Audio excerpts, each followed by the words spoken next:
Antes de que empecemos con el tema de hoy, quiero saldar una pequeña deuda que dejamos pendiente la clase anterior. La clase anterior hablamos del arroyo del Quillón, que corre por el valle de Jezreel, hasta desembocar en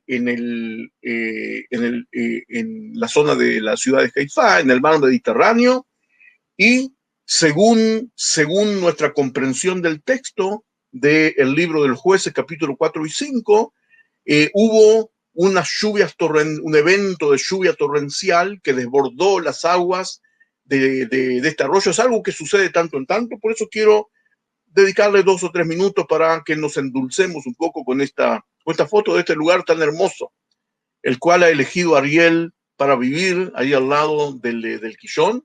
Aquí estamos viendo al Quillón corriendo normalmente en su trance natural, ¿sí? Aquí también va corriendo, es un arroyo grande. Hoy en día lleva menos aguas de lo que llevaba en la época bíblica. En la época bíblica, por supuesto, era más grande, a causa de la absorción que nosotros los hombres modernos hacemos de las aguas, y así se ve hoy en día en días normales. Y he aquí el Quillón, después de un evento muy grande, de lluvias torrenciales que sucedió en el año 1992. Pongan cuidado, amigos, cómo rebalsa, como es el valle de Jezreel es bastante llano, bastante plato. Entonces, fíjense en esta foto que nos muestra aproximadamente, al parecer, lo que sucedió en aquel entonces, a fines del siglo XIII, antes de nuestra era, en esa famosa batalla. Otra fotografía también del arroyo desbordado después de un evento muy grande de lluvia. Fíjense cómo inunda todos los campos aledaños, ¿sí? Aquí tenemos otra, así se ve, totalmente desbordado, como vemos aquí.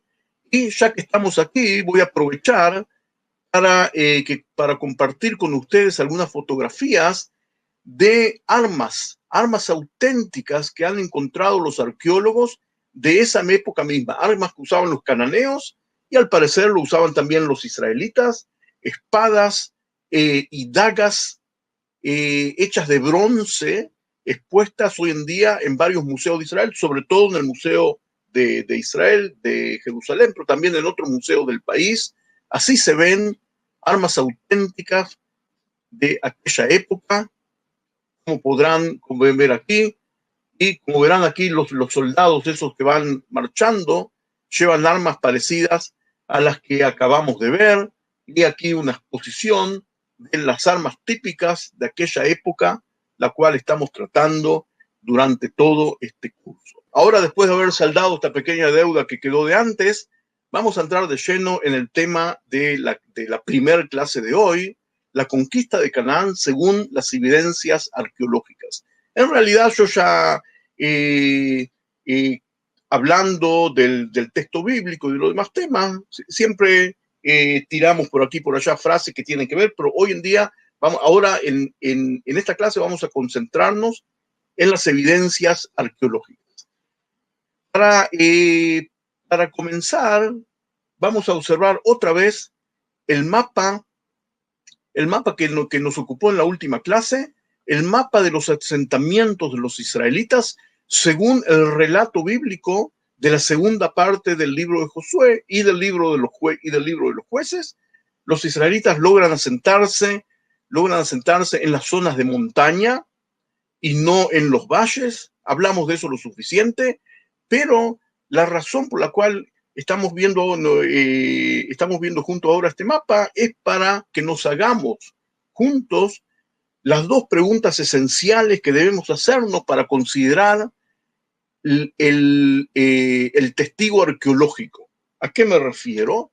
Me refiero a que para corroborar o para anular la evidencia del primer testigo que llamamos, es decir, el texto bíblico, ahora llamamos al segundo testigo. Para hacerlo, tenemos que preguntar a este segundo testigo dos preguntas esenciales muy básicas. La primera pregunta es si hay evidencias arqueológicas de ciudades cananeas destruidas en esa época, es decir, a fin del siglo III y del siglo XIII y durante el siglo XII antes de Cristo.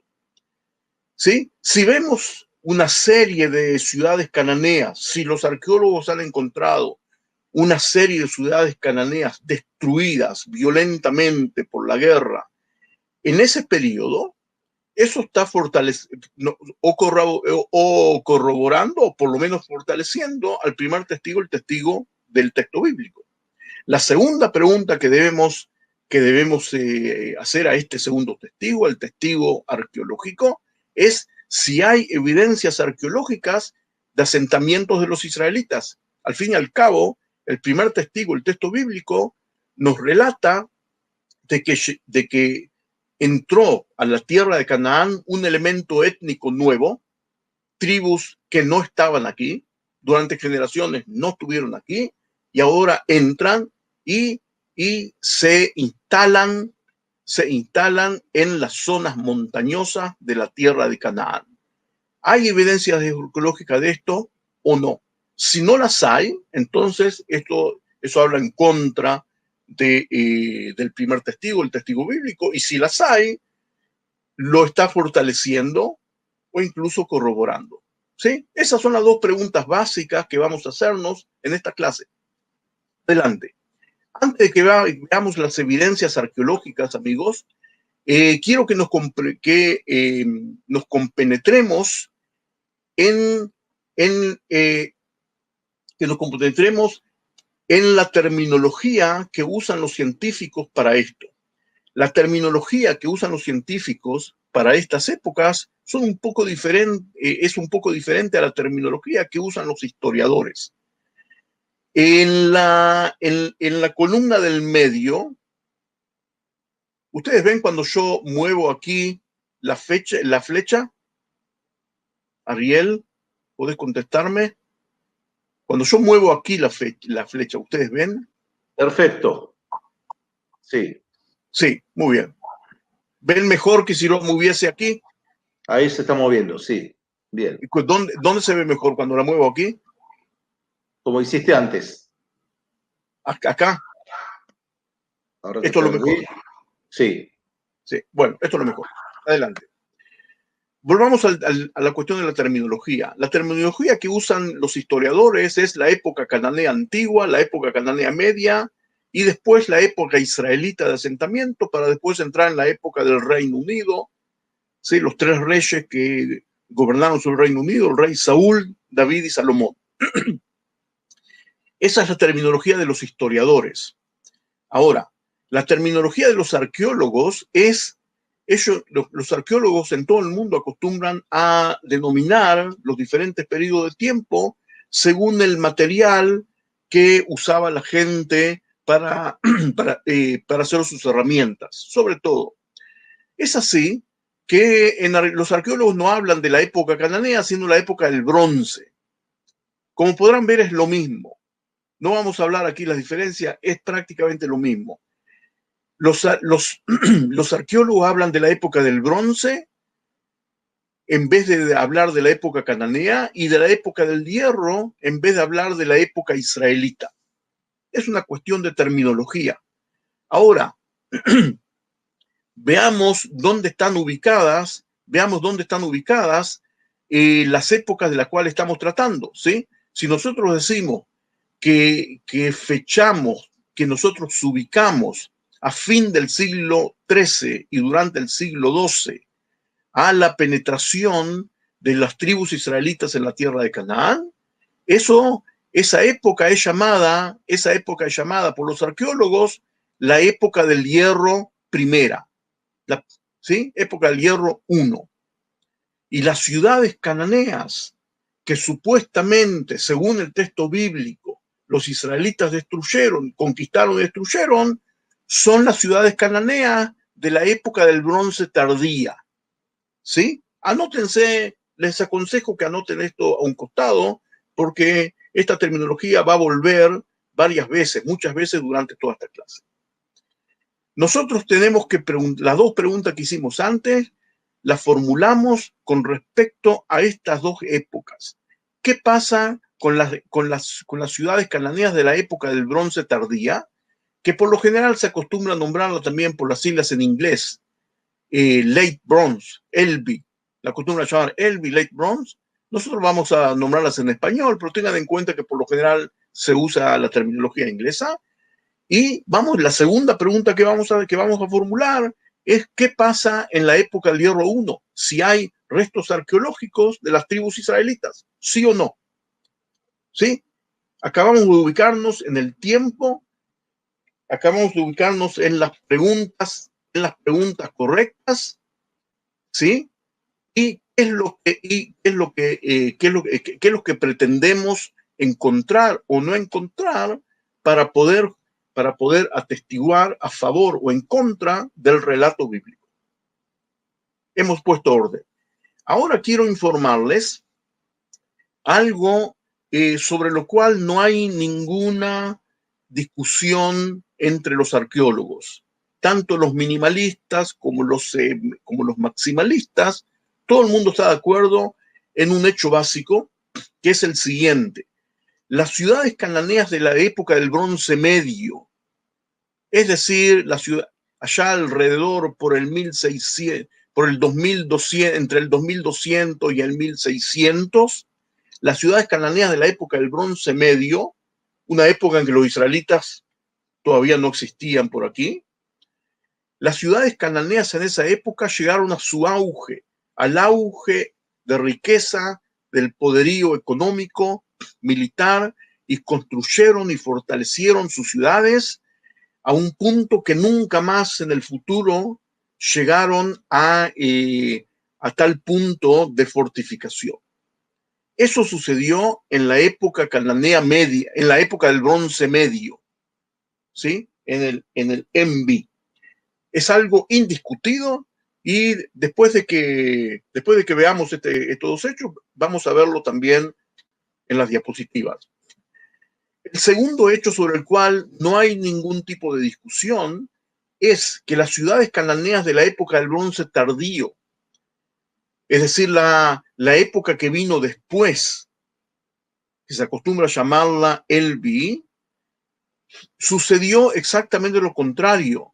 Las ciudades cananeas llegaron a su punto de decadencia más profundo, decadencia económica, decadencia política, decadencia institucional, militar, de todo tipo. Estaban empobrecidas y, recuerden muy bien esto, su fortaleza estaba basada, o sea, la fortaleza de sus ciudades estaba basada en lo que construyeron sus antepasados que los precedieron siglos antes. Es decir, las ciudades cananeas que encontraron los israelitas cuando entran aquí en la época del Hierro, eran ciudades que eran muy fuertes, no porque los habitantes cananeos de ese entonces la fortalecieron, no, sino porque siglos antes, en la época del Bronce Medio, por una situación que se dio, que no vamos a entrar en ella ahora, hubo un auge, como dije, económico, militar, organizativo, que construyó. Pero en la época del Bronce Tardío, cuando llegan los israelitas, encuentran ciudades que son fuertes porque gozan y disfrutan de lo que construyó siglos antes, pero ellas están empobrecidas. Recuerden lo que hablamos en las tablillas de El Amarna, que las ciudades le ruegan al faraón que le mande un refuerzo de 10 o 20 soldados o de 10 carros de combate. Es algo realmente humillante. En la época de sus predecesores, de la época del Bronce Medio, eso sería una ofensa, sería una humillación. Pero esa era la situación, y esa era la situación de las ciudades que encuentran los israelitas cuando llegan. Es muy importante, les recalco, lo que acabo de sintetizar en estos pocos minutos es muy importante para comprender el hecho histórico impresionante que sucedió, que estas tribus nómades lograron conquistar parte en un periodo muy largo, hablamos de esto, pero lograron conquistar estas ciudades, ¿sí?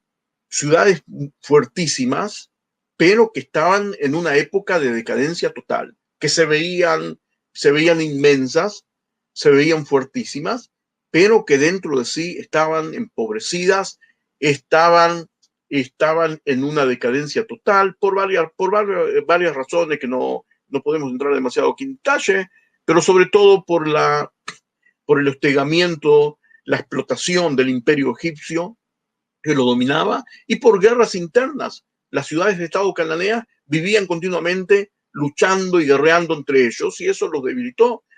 Hubo otras causas también, causas climáticas, etcétera, pero amigos, les pido que se acuerden los dos datos que son, como dije, sobre los cuales no hay discusión, están todos de acuerdo, minimalistas, maximalistas, están todos de acuerdo con que esa era la situación de las ciudades cananeas. Adelante. Este es un mapa con la ubicación de las ciudades cananeas de la época del bronce. Como verán, ocupaban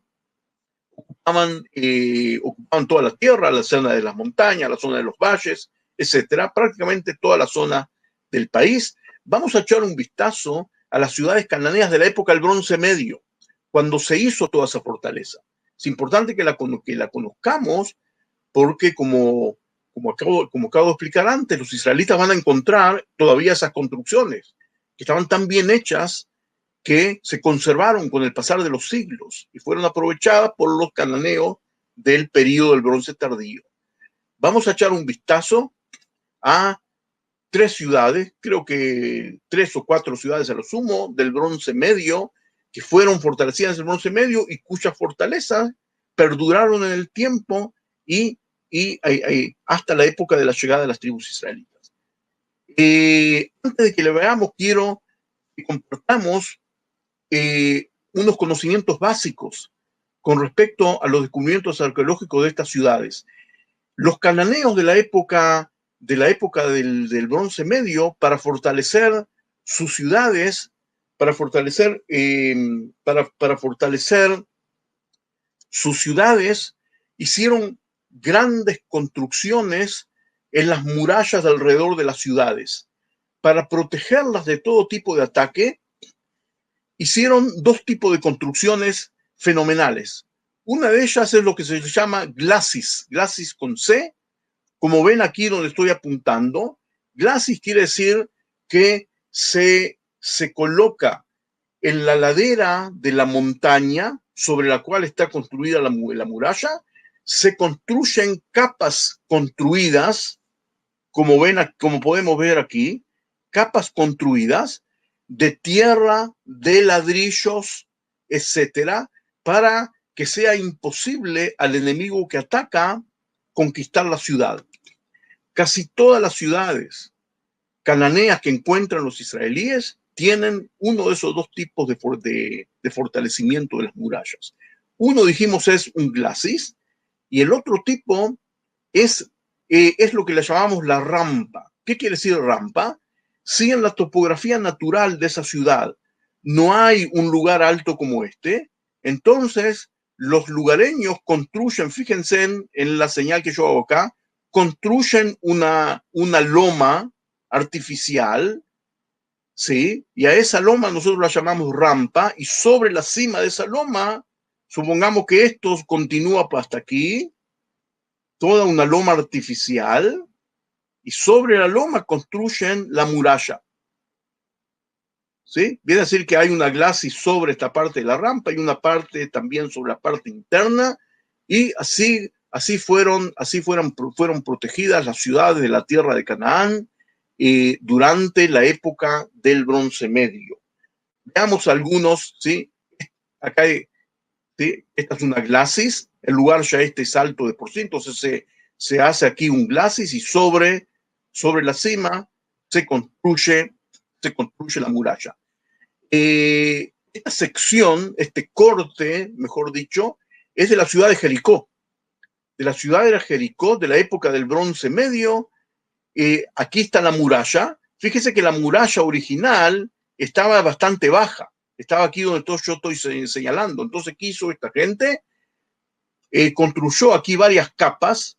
La construcción de estas capas es algo bastante monumental. O sea, son capas que tienen una capa de tierra y otra de ladrillos y otra de tierra pisada. Son muchos elementos y están trenzadas, agarradas una con la otra para que no se bajen y para que las garras del tiempo tampoco no la afecten.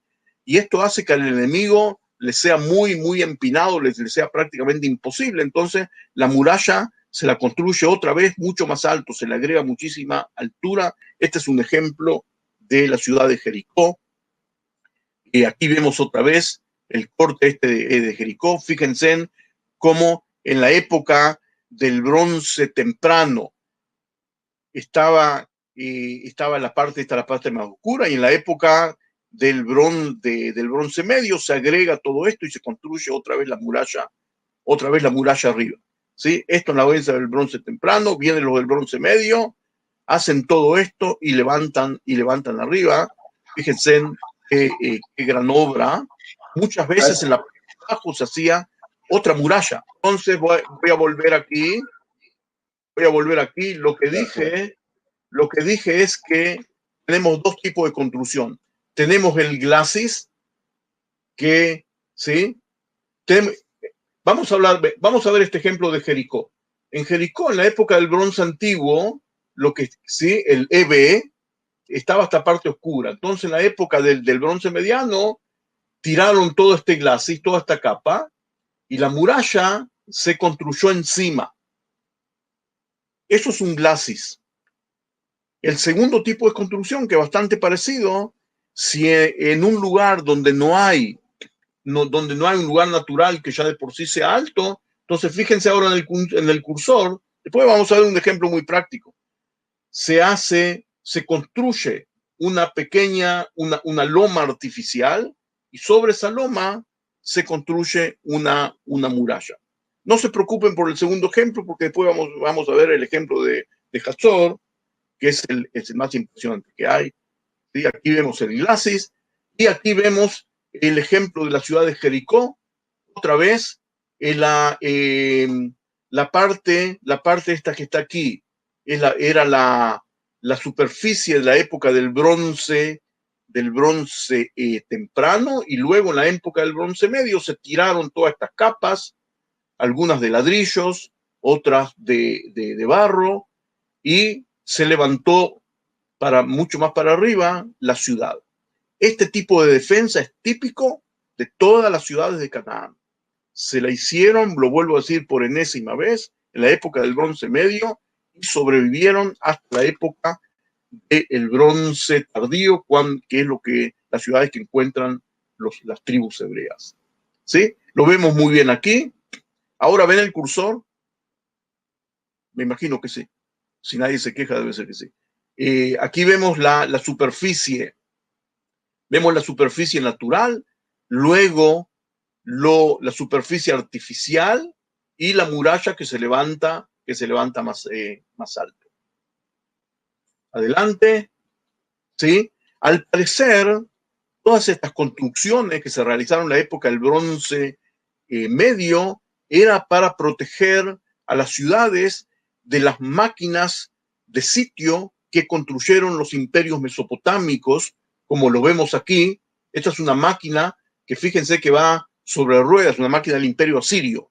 Es cierto que el imperio asirio todavía no existía, pero puede ser que las máquinas estas sí ya existían, y para que no puedan subirse que no puedan subir para hacer un agujero en la muralla de la ciudad, fueron hechas todas estas construcciones.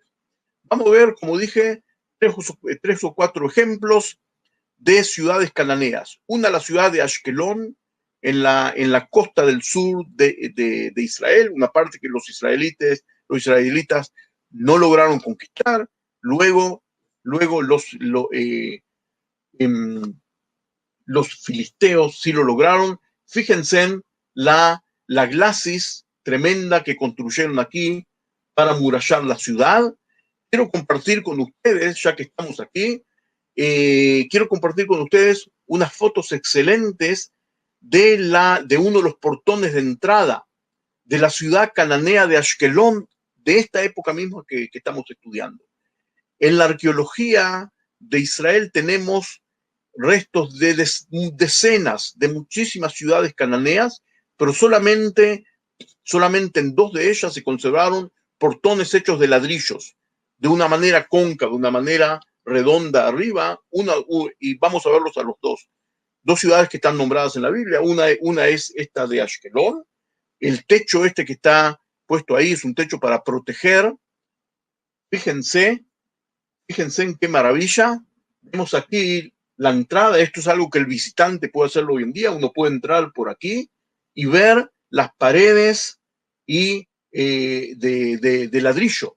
Esto está un poco reconstruido con ladrillos que se hicieron exactamente con los mismos materiales y del mismo modo secados al sol, exactamente como se hacía en aquel entonces. Lograron reconstruir la misma manera. Y fíjense qué hermosura. Uno puede hoy en día entrar aquí en la entrada de la ciudad cananea de Ashkelón. Así se ve hoy en día. Y la parte de arriba, por supuesto, que está reconstruida, pero todos los ladrillos que vemos aquí son auténticos. Son auténticos del siglo XIII, antes de nuestra era. Entremos adentro a dar un vistazo de la ciudad.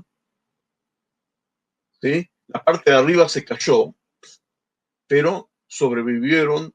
La parte de los 2 costados sobrevivieron. Vamos a echar un vistazo a otro lugar, la ciudad de Jerusalén. La ciudad de Jerusalén, la ciudad cananea de Jerusalén, donde vivían los jebuseos. ¿Sí? La ciudad cananea de Jerusalén era de dimensiones pequeñas, apenas unos 300 metros de largo, por unos 70, 80 de ancho, y aquí corría el arroyo del Kidrón. ¿Sí? Que el arroyo del Kidrón siempre fue el límite este de la ciudad de Jerusalén. Y aquí al lado del Kidrón está el manantial, que siempre fue la fuente de agua de la Jerusalén antigua, también en la época israelita, el manantial del Gijón. Ahora, como podrán ver, la manantial del Gijón está fuera de los límites de la muralla, porque está muy bajo. Las murallas están en la zona alta. Entonces, los cananeos, ¿sí? Entonces, los cananeos construyeron 2 grandes murallas con una fortaleza para proteger al manantial del Gijón, para que no vengan los enemigos y lo conquisten. Esto fue algo que fue descubierto en los últimos años. Y a propósito, uno de los arqueólogos que descubrió y excavó este lugar es Eli Shukrun, que forma parte de Moriah. ¿Sí? Que forma parte de Moriah. Pregúntenles después a nuestro amigo Ariel. Veamos, ¿sí? Esta era la ciudad, esta era la parte que después, donde se construyó después el templo de Jerusalén, pero cuando en la época cananea Jerusalén estaba solamente aquí, y donde yo estoy señalando se construyen estas 2 grandes murallas. Esta es una reconstrucción, por supuesto, pero ahora les voy a mostrar fotos auténticas de esta construcción. Las murallas son aquí, lo que está en amarillo claro, y aquí sobre el manantial mismo se construyó una torre impresionante para proteger. ¿Sí?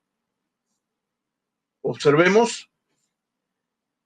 Este es el arqueólogo Eli Shukrun. Fíjense la construcción que hicieron estos cananeos en la época del bronce medio.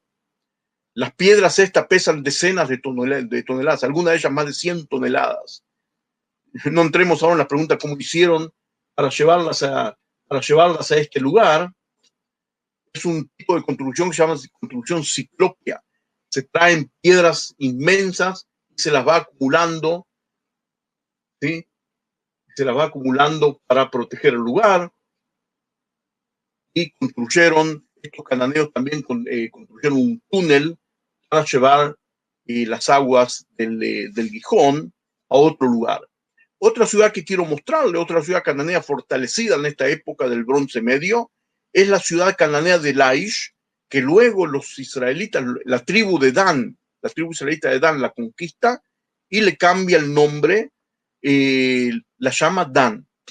Y es el límite norte del establecimiento de los israelitas. La ciudad de Dan está aquí y hoy en día es uno de los sitios arqueológicos más hermosos y más impresionantes del país, ¿sí? Y la otra ciudad en la cual la vamos a estudiar más a fondo es, por supuesto, la ciudad de Hatzor, que está aquí. Son dos ciudades del norte. La ciudad de Hatzor le vamos a dedicar una gran parte del tiempo de esta clase, pero primero vamos a visitar aquí a la ciudad de Dan, porque en la ciudad de Dan se encontró también un portón de entrada hecho de ladrillos, de una manera muy similar al portón de la ciudad de Ashkelon, y también el techo por supuesto, que es moderno, para protegerlo. Obras impresionantes de glacis, de murallas, y de rampas que se hicieron por todo el país en la época del Bronce Medio. Ahora, señores, vamos a visitar a la ciudad de Hatzor, la ciudad cananea de Hatzor, la ciudad imponente. Según el libro de Josué, era la ciudad cananea más grande. Vamos a recordarnos en el capítulo 11 de Josué, que les pido que lo lean aparte, ¿sí? Aquí no lo vamos a leer todo, parte de él ya lo leímos en la clase pasada. El capítulo 11, que les recuerdo que forma parte de la primera parte del libro de Josué, que a pesar de que su narrativo general es insostenible, como lo dijimos ya varias veces, contiene dentro de sí historias que sí son sostenibles y son creíbles. Y una de ellas es esta. El texto bíblico dice así. Voy a leer desde el versículo 10. Y tornándose Josué, tomó en el mismo tiempo a Hatzor. Hay varias maneras de escribir el nombre de la ciudad. Yo voy a decirlo en hebreo, Hatzor.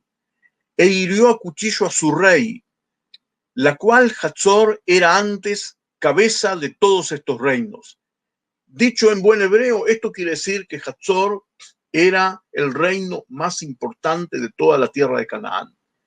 Y esto arqueológicamente es totalmente cierto. Hatzor es la ciudad más grande. Es tan grande que es la ciudad más grande desde el sur de Israel hasta la zona del Éufrates. Tenemos que ir para encontrar una ciudad antigua de esa época, de las dimensiones de Hatzor. Una ciudad impresionante y un sitio arqueológico imperdible para cuando espero que visiten cuando visiten ustedes la tierra de Israel. Jamás no dejen de visitar Hatzor. Hatzor es un parque nacional declarado sitio de patrimonio de la humanidad por la UNESCO, un sitio impresionante. Continúo leyendo. Hatzor era cabeza de todos estos reinos, es decir, era el reino cananeo principal de toda la tierra, e hirieron a cuchillo todo cuanto en ella había vivo, destruyendo y no dejando cosa con vida. Otra frase muy importante, y a Hatzor pusieron a fuego, quemaron la ciudad, ¿sí? Quemaron la ciudad. Continuó que me salteo hasta el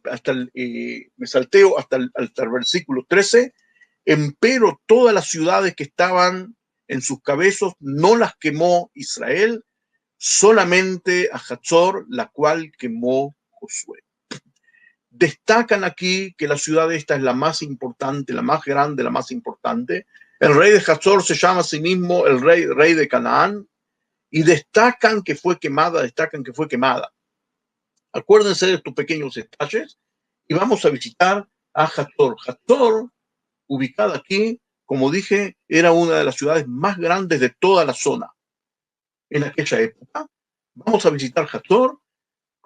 Hatzor, esta ciudad inmensa, está compuesta, y ahora les pido que pongan mucha atención.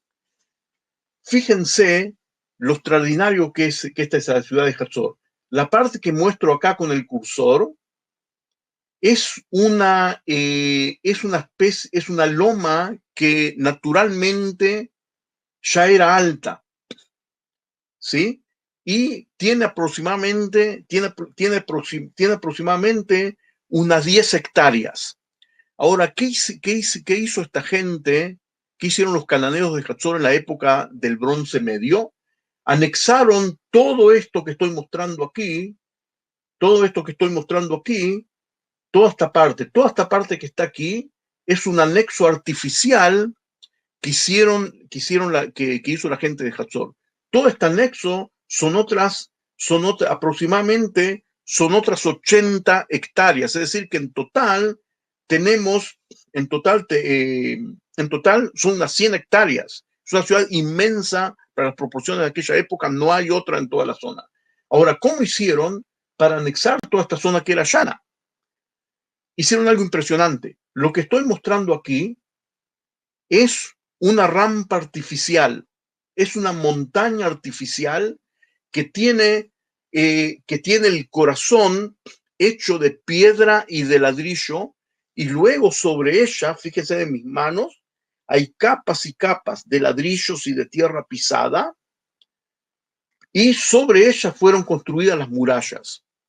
Hace muchos años, yo con otros colegas intentamos pensar cuántas horas de trabajo de un ser humano se precisa para hacer semejante obra colosal con los medios que había de aquella época. Y es algo inmensurable, o sea, son millones de horas de trabajo. Millones de horas de trabajo. Toda esta rampa artificial tiene una base de 60 metros y un largo de 700 metros. Aquí hay un largo de 700 metros, una base de 60 o 70 metros y lleva unos 20 metros de alto. Y sobre la cima de esos 20 metros de alto se construyeron las murallas. Ahora, ¿sí? Y algo parecido hicieron aquí también alrededor.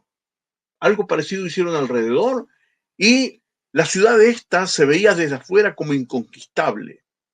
Y aquí, en esta zona que vemos aquí, fíjense en el cursor, aquí en la parte más alta, ahí tenía el palacio el rey de Hatzor. Aquí tenía el palacio el rey de Hatzor. Ahora lo vamos a ver. Aquí se ve mejor todavía. Esta es la parte primaria, la más alta, y aquí estaba el palacio del rey de Hatzor. Esta es la parte, estas tres son partes artificiales que se levantaron. Esta de aquí, la más impresionante, 700 metros de largo. Sí, para recorrer esa ciudad uno tiene que andar varios kilómetros. Cuando uno se encuentra aquí abajo, la primera pregunta se hace: ¿cómo pueden hacer un ejército de nómades para conquistar semejante ciudad? Bueno, esa es la gran pregunta de todo lo que estamos viendo aquí. Lo que vemos aquí es una ruta moderna que pasa hoy en día por aquí. Fíjense lo pequeña que se ve la ruta. Aquí también, otra vez lo vemos cubierto de hierba, ¿sí? Otra vez, esta es la parte más alta. Aquí arriba el palacio y aquí la zona artificial. Adelante. Esta es una toma excelente de la rampa artificial de 700 metros de largo, que tiene, como acabo de decir, un corazón construido de ladrillo y piedra. Otra vez, adelante. Así se ve hoy en día desde abajo. Viajando por la ruta, ¿sí? Las murallas estaban aquí arriba.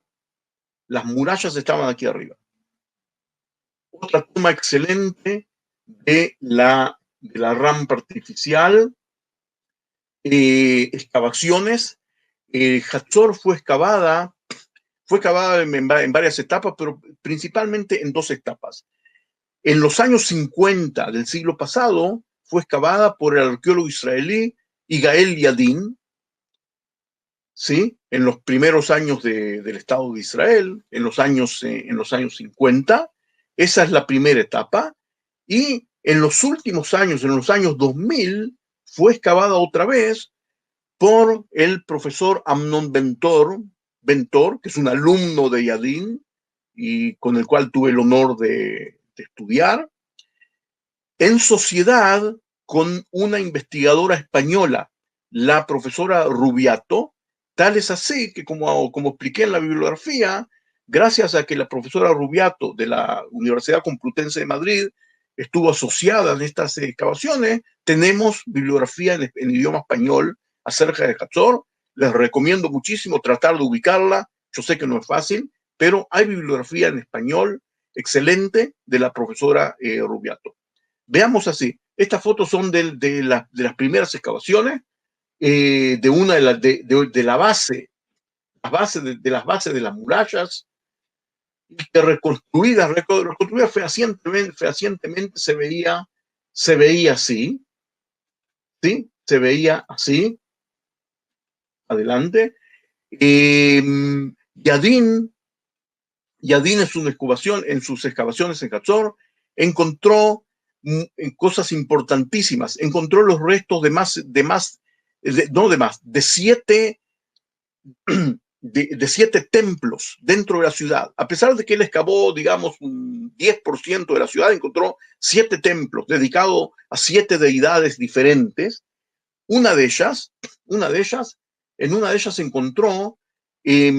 encontró estas estelas de piedra que hoy en día los originales están expuestas en el Museo de Israel.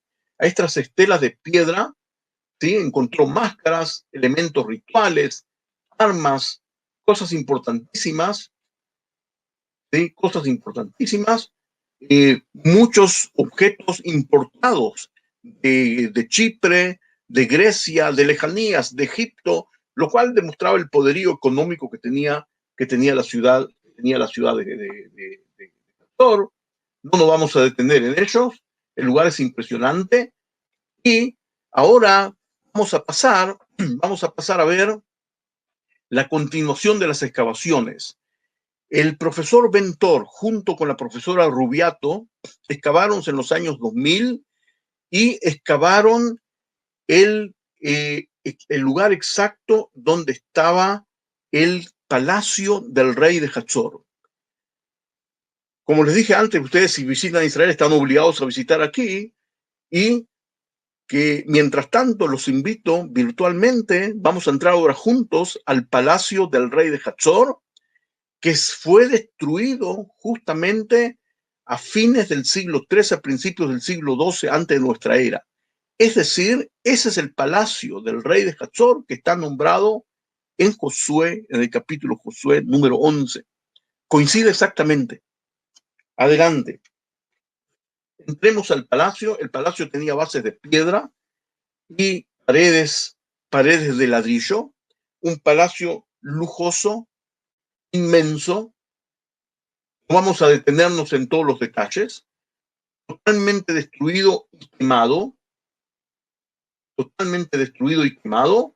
Era algo totalmente ostentoso cuando estaba en pie, con objetos y con un lujo de lo mejor de la época, ¿sí? Con piedras talladas que cubrían parte de las paredes.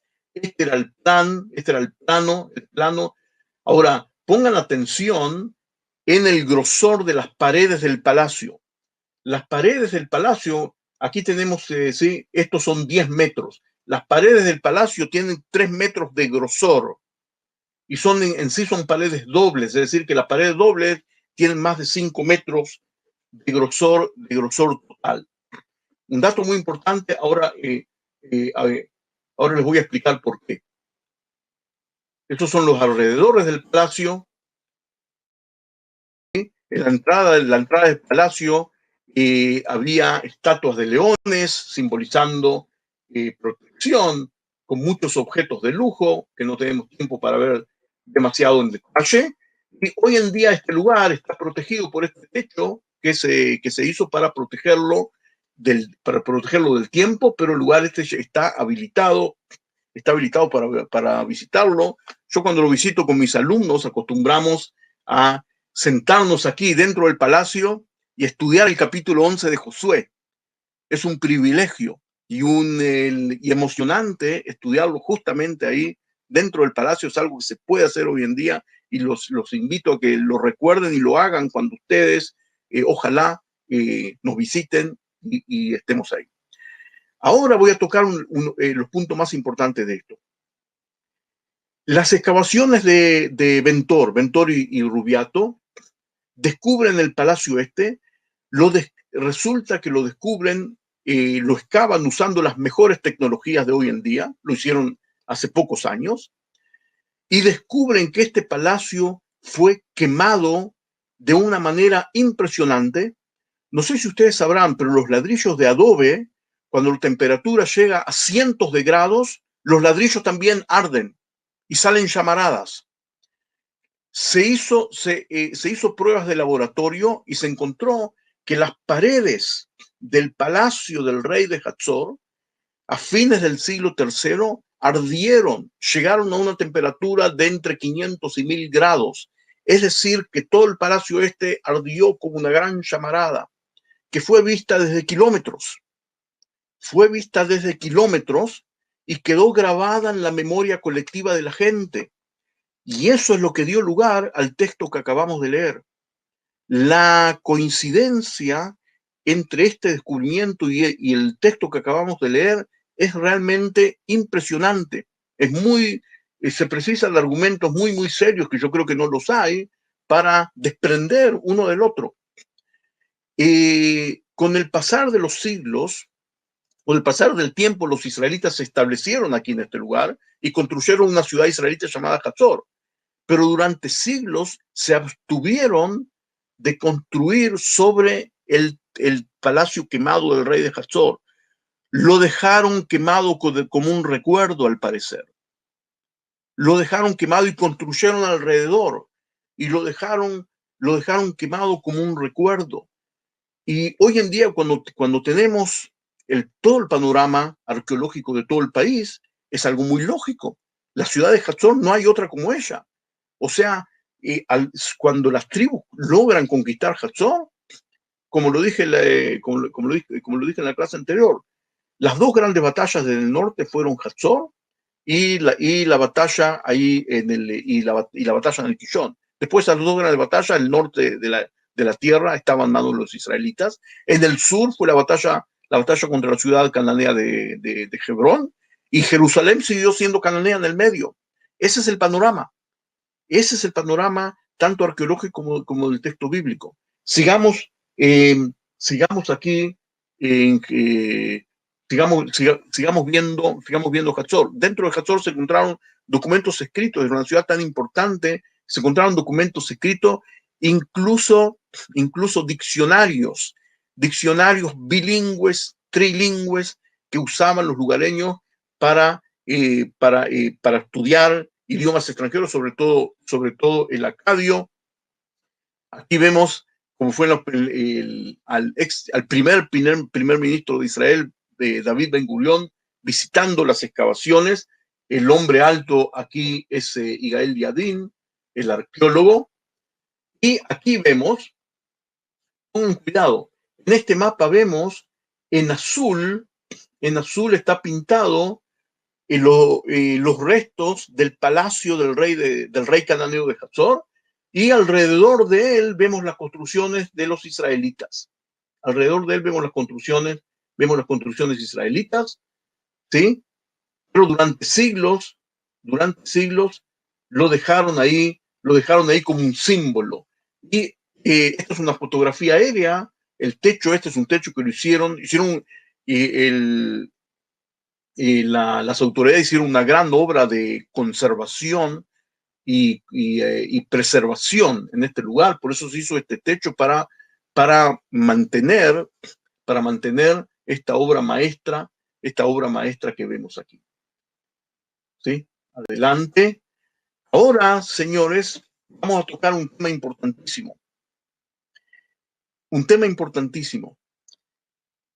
Yigael Yadin, el primer excavador, encontró en Hatzor, en uno de los templos que descubrió, encontró que una de las estatuas, después las voy a mostrar.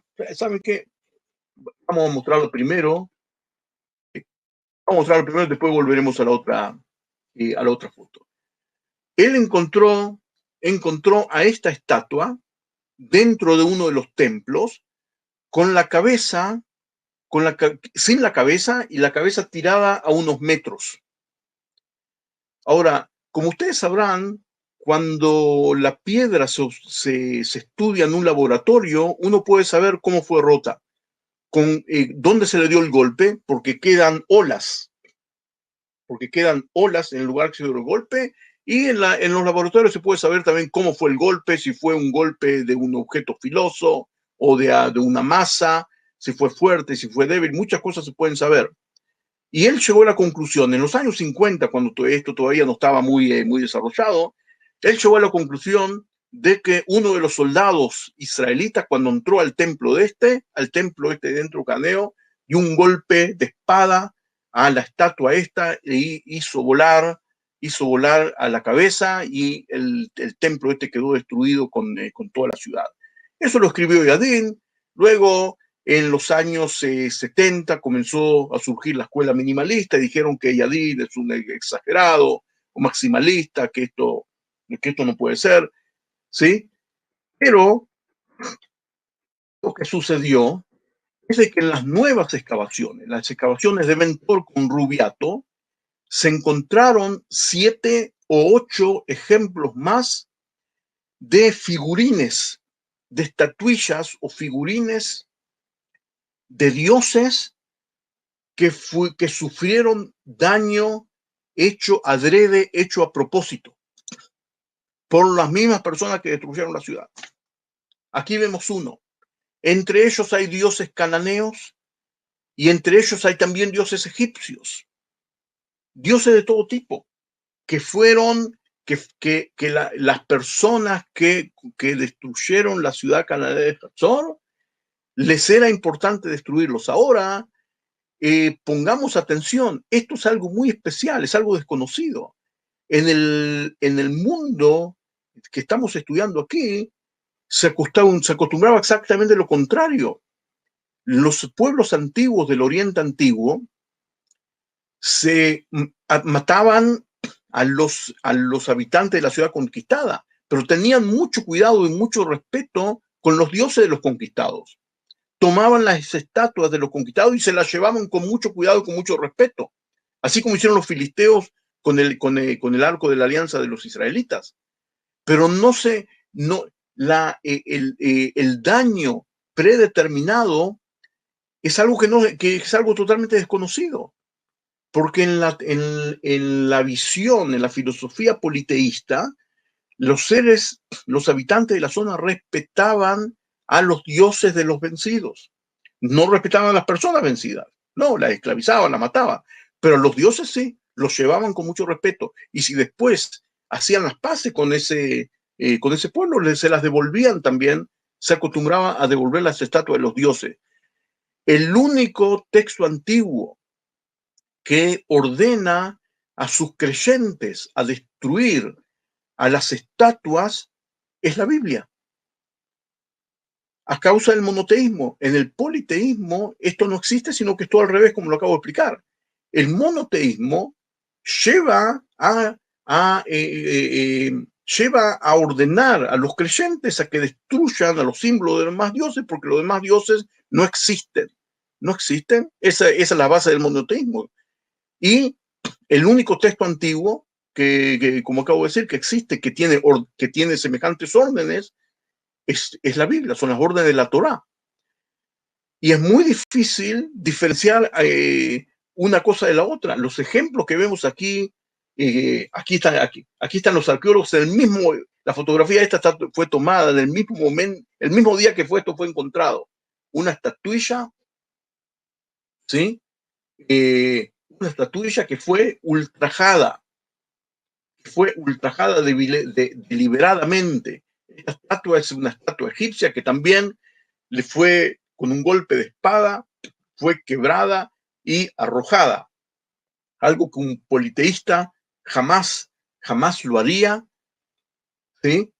Se encontró otra estatua más muy parecida a la que, otro caso como el que encontró Yadín, también otra estatua que también recibió un golpe de espada aquí en la nuca. A propósito, hoy en día no se olviden, el día que visiten Israel, en el Museo de Israel, una de estas estatuas está ahí exhibida, con la cabeza pegada, por supuesto, pero se ve, todavía se puede ver aquí el tajo que recibió por el golpe que recibió en la nuca, ¿sí? Aquí lo vemos con la cabeza pegada, ¿sí? Esto antes de pegarlo, así se veía cuando se lo encontró.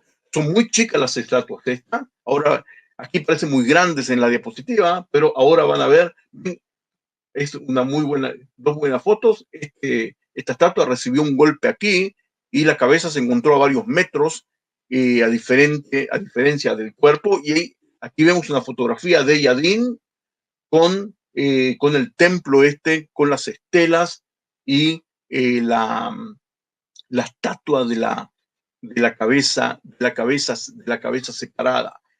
Un testimonio único con varios puntos especiales que no hay en ningún lugar. Las señales de la quema impresionante del Palacio del Rey y la destrucción deliberada de las estatuas. Vamos a ver otra ciudad, la ciudad de Jericó, que me imagino que muchos de ustedes estarán muy ansiosos de preguntar acerca de ello.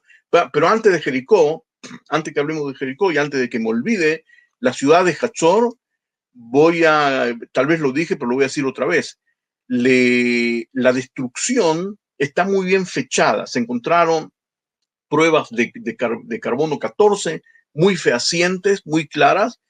Hatzor fue destruida alrededor del año del 1200. Puede haber un error de 10 años para aquí, 10 años, 20 años para aquí, 20 años para allá, pero al final del siglo XIII, principio del siglo XII, Hatzor fue destruida y los puntos de coincidencia que tiene con el texto que acabamos de ver son únicos.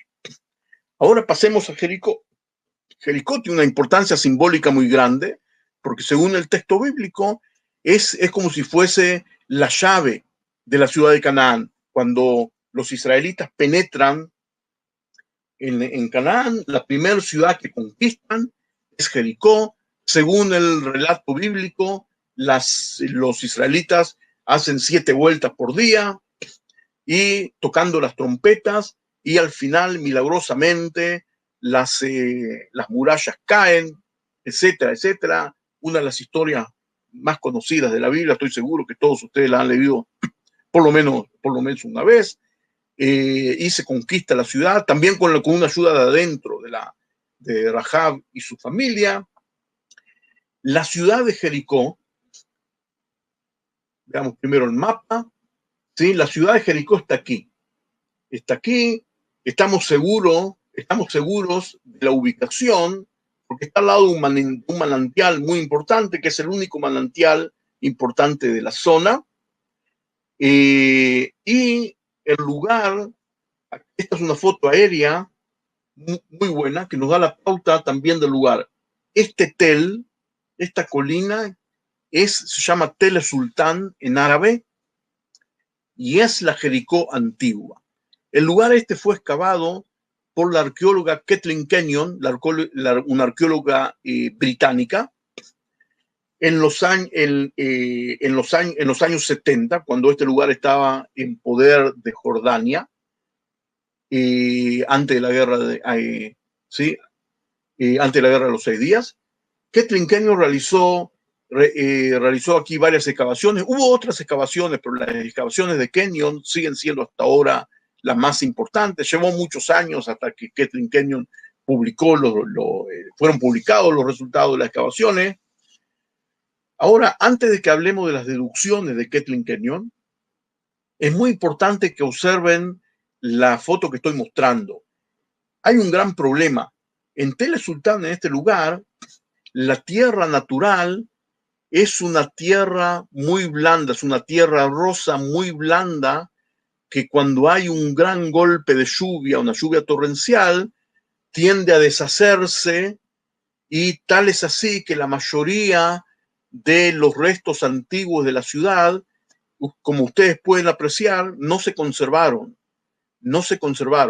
El lugar este, a pesar de ser un lugar desértico, varias veces al año recibe lluvias torrenciales que se llevan consigo, van escarbando la tierra, y ahí ir escarbando la tierra, las murallas también, los restos construidos también caen, sobre todo están hechos de ladrillos antiguos, y por eso el lugar este desde un principio es muy, muy problemático. A pesar de todo esto, a pesar de todo lo que acabo de decir, Kathleen Kenyon estaba, y por favor pongan cuidado en algo que me tomó mucho tiempo hacerlo para ejemplificarlo. Tengamos en cuenta del tamaño del lugar. El lugar este es muy pequeño. O sea, cuando uno lee el relato bíblico, suena muy bombástico. Todas las tribus, una inmensidad de gente. El lugar este es muy pequeño. He aquí las medidas. Pongan cuidado en las medidas que anoté aquí. Las murallas internas tienen un largo de 235 metros. O sea, esto tiene de largo 235 metros y de ancho unos 75 metros. Las murallas externas tienen un largo de unos 300 metros. Es decir, de que si ustedes quieren dar una vuelta tocando las trompetas por alrededor, en realidad tienen que caminar algo así como un poco más de 1 kilómetro. Es decir, que no hacer 7 vueltas que lleguen de, digamos, completamente unos 10 kilómetros, es algo muy factible. Es algo muy factible. ¿Sí? Es algo que se puede hacer. Es algo que se puede hacer. Es un lugar chico. Era una ciudad chica. Estaba protegida porque tenía las murallas hechas con los glacis, como expliqué al principio de esta clase, que fueron hechas en la época del bronce medio. ¿Sí? Veamos. Estas son las medidas. Ahora, ¿qué es lo que encuentra Kathleen Kenyon? Kathleen Kenyon encuentra que las murallas estas, con todos sus soportes de glacis, fueron hechas en la época del bronce medio, es decir, siglos antes de la conquista israelita. Y no encuentra vestigios claros de la época del siglo XIII y del siglo XII. No encuentra vestigios claros. Los descubrimientos de Kathleen Kenyon dieron lugar a la escuela minimalista para decir de que toda la historia de la conquista de Jericó es una leyenda. Es una leyenda, porque en el siglo XIII, en ese lugar estaba desolado, no había nada, porque no se encontró cerámica del siglo XIII. Como ustedes sabrán, los arqueólogos fechan sobre todo de acuerdo a la cerámica que encuentran, de acuerdo a los objetos de arcilla hechos, que van cambiando de tanto en tanto, y los objetos de arcilla que ella encuentra aquí son de la época del bronce medio, y no del bronce tardío. Por lo tanto, al publicar sus descubrimientos, que los fue publicando de a poco, los minimalistas siempre traen a Jericó como un ejemplo de que el libro de Josué es un conjunto de leyendas muy lindas, muy impresionantes, pero que no son todos inventos, que no hay ninguna realidad detrás de ellos, y es un tema que está en discusión hasta hoy en día. Cuando se termine, cuando Kathleen Kenyon hace la publicación, se hace la publicación final, al final no la hizo ella, sino de sus asociados. Cuando los británicos hacen la publicación final de todos sus descubrimientos, resulta que en las laderas de Tel Sultán hay un poco de cerámica del bronce tardío del siglo XIII. Eso dio lugar a que algunos maximalistas digan que lo que sucedió aquí es que la ciudad del siglo XIII, que fue la que entraron los israelitas, existió sobre las bases del bronce tardío, las murallas del bronce medio, las murallas, sin ninguna duda, de acuerdo, todos fueron en el bronce medio, pero toda la cerámica que era del siglo XIII no sobrevivió el pase del tiempo, sobre todo de las lluvias torrenciales que se llevaron todas las capas de arriba, y por eso en las laderas se encuentran algunos vestigios. Lo que acabo de decir ahora es más o menos la síntesis de la discusión.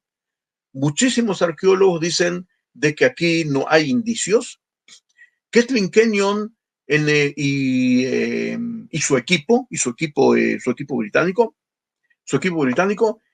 ellos en las conclusiones finales dicen que tal vez, dice una frase así, no me tomen la palabra, en una de esas la frase dice más o menos así: al parecer nunca sabremos, o al parecer nunca podremos saber si realmente sobre este tel hubo una ciudad en el siglo XIII.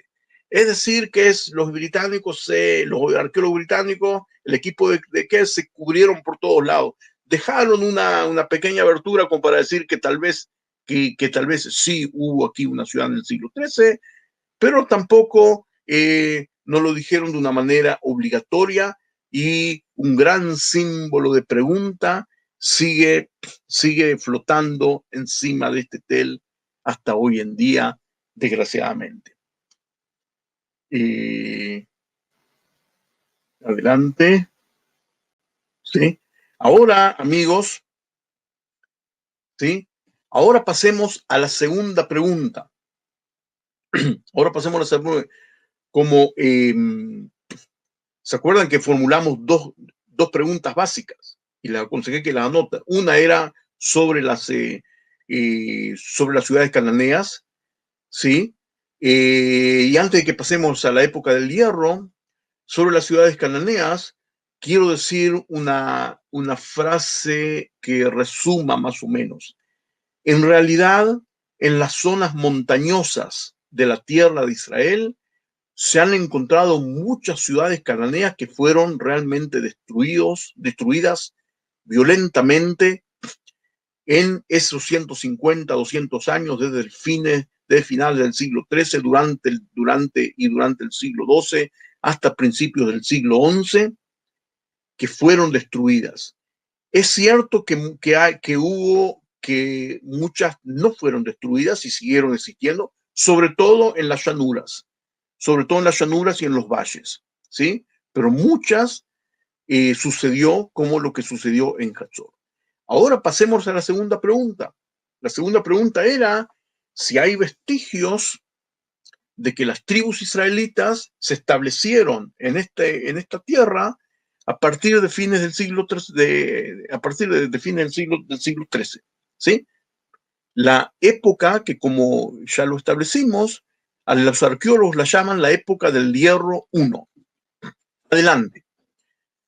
Voy a hacerlo corto. Vamos a hacerla corta. Se han encontrado, amigos, cientos de sitios a lo largo de toda la zona montañosa de Israel, desde Dan en el norte y hasta el desierto del Negev en el sur, y también del otro lado del río Jordán.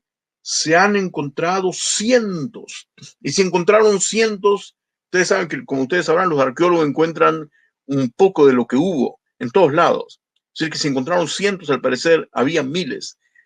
Los arqueólogos encuentran en esta época, al final del siglo XIII y durante el siglo XII, cientos de asentamientos nuevos en la zona montañosa de la tierra de Israel, desde Dan en el norte hasta el desierto del Negev en el sur, que tienen características similares, lo cual quiere decir que al parecer pertenecen a un mismo grupo étnico.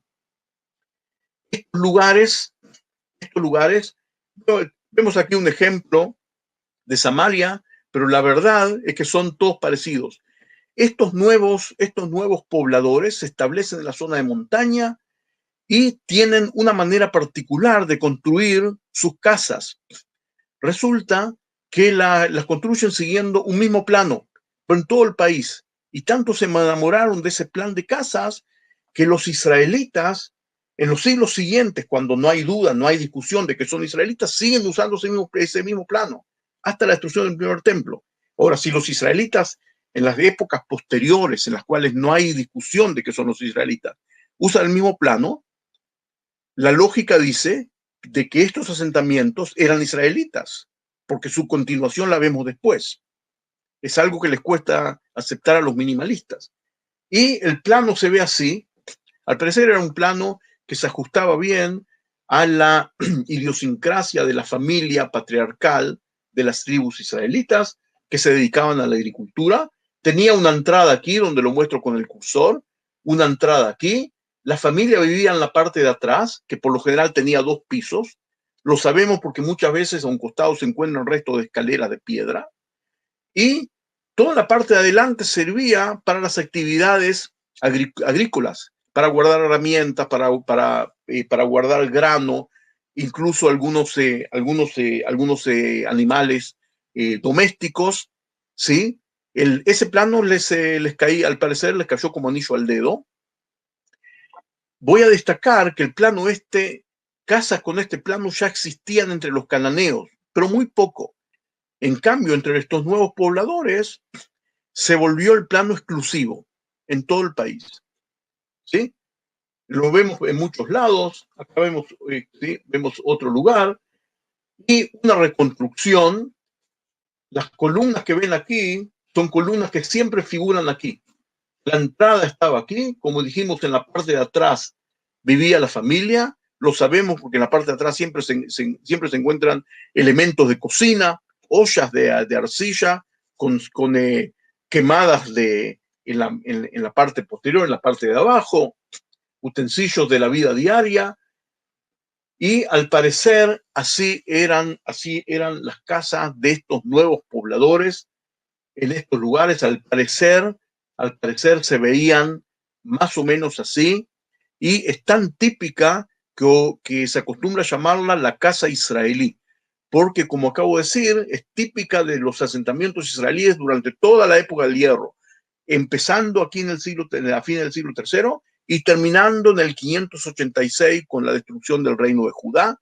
En los 2 reinos, el 99% de las casas se hacían siguiendo este plan. Adelante. Vamos a ver ahora un ejemplo aquí en el sur, en Tel Maxos. ¿Sí? Otro ejemplo, es un poco aburrido porque siempre el mismo plan, como lo ven aquí, ¿sí? Siempre el mismo plan. Cerámica. Ahora, la cerámica que se encuentra en estos lugares también es similar en todos estos sitios, una cerámica similar. El jarrón que los identifica es este que vemos aquí. Ahora, la cerámica de estos asentamientos está tomada de la cerámica de los cananeos. Esta es una de las es una de las bases de los minimalistas para decir de que estos nuevos pobladores en realidad eran cananeos, nómades que ahora decidieron asentarse de una manera fija. La contestación de los maximalistas es de que las tribus nómades en ningún lugar del mundo, las tribus nómades no tienen experiencia, no saben hacer cerámica. Y cuando se asientan, la copian de los vecinos que están asentados. Pero eso lo vamos a discutir eso lo vamos a ver en la última clase cuando resumamos todos. Ahora vamos a ver algo, un mapa que es tal vez el más importante de toda esta clase. Si ponemos en un mapa los cientos de lugares de estos nuevos asentamientos que descubren los arqueólogos, si lo ponemos en un mapa, el mapa que vamos a recibir es este que estamos viendo ahora. ¿Les hace acordar otro mapa? Estoy seguro que sí. Fijémonos. el mapa arqueológico que vemos aquí a la derecha es el mapa donde están diseminados los cientos de lugares nuevos estos de asentamiento, en donde, según los maximalistas, son los asentamientos de las tribus israelitas. El mapa que tenemos, el mapa que vemos a la izquierda, es el mapa que ya lo conocemos de memoria, que según el texto bíblico es justamente donde los israelitas se asentaron, según la segunda parte del libro de Josué. La coincidencia de estos dos mapas es impresionante. Si uno es minimalista, debe sostener de que esta similitud es fruto de una coincidencia. Coincidencias, semejantes coincidencias, amigos, son muy difíciles de imaginar. Al parecer esto no es coincidencia. Al parecer simplemente se unen una a otra y una fortalece la otra. Pero eso, como dijimos, lo vamos a ver en la última clase. Lo vamos a ver lo vamos a ver en la última clase. Ahora, muy importante, en estos sitios, en estos cientos de sitios,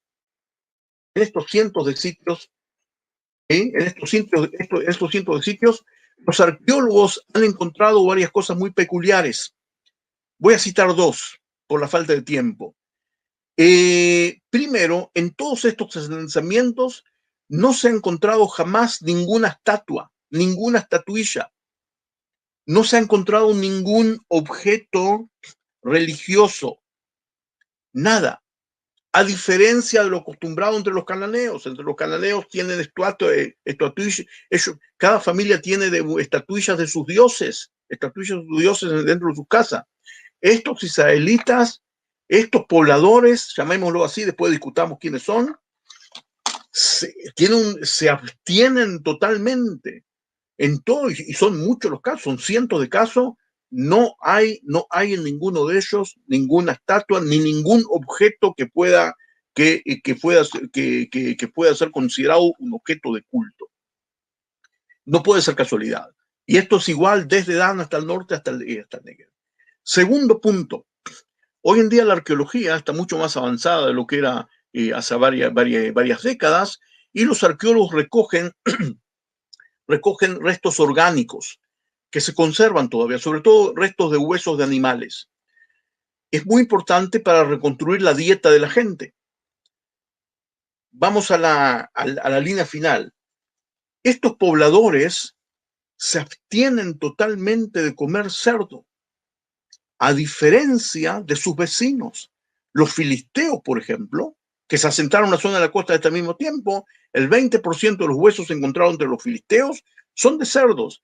El cerdo salvaje existe hasta hoy en día en la tierra de Israel. Hace poco, a causa del coronavirus, vieron como los jabalíes paseándose en las calles de la ciudad de Haifa. Y también la crianza del cerdo es muy adaptable al clima y las condiciones de la tierra de Canaán. La prohibición de comer cerdo de la Torá no tiene nada que ver con el clima. Es un tabú religioso, no es económico o gastronómico, lo que sea. Y resulta que otra característica, como acabo de explicar, de todos estos pobladores, se abstienen de comer cerdo y se abstienen también de comer conejos o cualquier animal que no esté de acuerdo con las leyes gastronómicas de la Torá. Todo el 100% de los huesos, y se han encontrado ya miles, de los huesos de animales que se han encontrado alrededor de estas casas, son todos de animales que está permitido consumirlos de acuerdo a las leyes de la Torá. No es nada liviano. Son cosas que hay que tenerlas en cuenta para cuando resumamos todas estas cosas. ¿Sí? Adelante. Ahora, esto ya hablamos. Ahora vamos a visitar otro sitio, un sitio muy especial llamado Argamán. Argamán se encuentra aquí, muy cerca del Valle del Jordán, en la parte la parte occidental la parte occidental del Jordán, ¿sí? En el medio del territorio de la tribu de Menasé. La tribu de Menasé estaba parte de este lado del Jordán y la parte de otro lado. Esto es como si tuviese un lugar en el cual las dos partes de la tribu pueden conectarse. Y en este lugar, que afortunadamente, por una de esas casualidades, se conservó de maravillas. En este lugar se encontró no un lugar de habitación, sino al parecer un lugar de culto de estos pobladores israelitas de la tribu de Menashe. Nada más ni nada menos. Y afortunadamente, en los 3000 años que pasaron, a nadie se le ocurrió, afortunadamente no se le ocurrió establecerse aquí, así que las cosas quedaron al aire libre y están conservados. Esto es una fotografía aérea. Fíjense que aquí hay una muralla, una pequeña muralla que rodea todo. Aquí, en la parte que muestro con el cursor, es como un anfiteatro natural de la montaña en el cual pueden sentarse miles de personas. Miles de personas pueden sentarse ahí y hay una acústica natural impresionante. Créanmelo, lo he probado. Y aquí en este lugar, en lo redondo que vemos aquí, es un altar de sacrificios. Un altar de sacrificios donde se sacrificaban animales. Y este lugar que ustedes ven aquí es un lugar que fue aplanado, es un poco más alto que su alrededor y fue aplanado. Trajeron tierra de los alrededores y lo aplanaron como para depositar algo importante ahí, algo que no sabemos lo que es. Ustedes pueden usar su imaginación, pero no sabemos lo que es. Algo importante ahí. Y al parecer este es un lugar donde miles y miles de personas podían concurrir y participar aquí de una ceremonia. Y la ceremonia era una ceremonia ritual. Aquí había un altar donde se sacrificaban animales. Los huesos de los animales sacrificados y quemados se encontraron aquí enterrados, todos animales que son animales de sacrificio según las leyes de la Torá. Y lo que vemos aquí, así se ve el anfiteatro natural, totalmente natural, donde la gente se puede sentar. Y lo que vemos aquí son dobles filas de piedra que marcan una especie de camino. Una especie de camino, ¿sí? Esta es una visita que hice con colegas. El señor que ven aquí es el profesor Shmuel Ahitub, uno de los grandes expertos de la materia, y este es otro, un arqueólogo amigo. Fíjense, en este camino, todo esto define el siglo XIII, según la cerámica. Y en la cerámica que se encontró aquí es la misma cerámica que se encuentra, exactamente la misma cerámica que se encuentra en los establecimientos de los israelitas de la tribu de Menashe. Al parecer es la misma gente. Por este camino, al parecer, caminaban tal vez sacerdotes para hacer la ceremonia.